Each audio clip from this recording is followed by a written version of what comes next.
La Commission européenne a suspendu sa procédure de déficit excessif. Les agences de notation internationales sont relativement stables.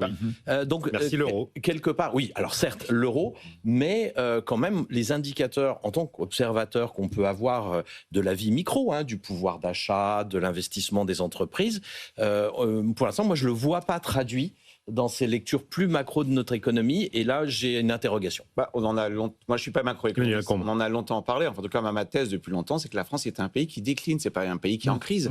Les marchés nous financent. Le jeudi matin, quand on émet de l'OAT, il n'y a pas de problème pour se financer. Simplement, comme tu le disais Ludovic, le goulot d'étranglement se resserre, on va payer de plus cher et on ne va pas préparer l'avenir. Mais la thèse qui est de dire, vous disiez, mais comment on va pouvoir financer ça ? Simplement en empruntant. Il n'y a pas de crise de la dette en France. Attention, je ne dis pas qu'il n'y a pas de problème de la dette.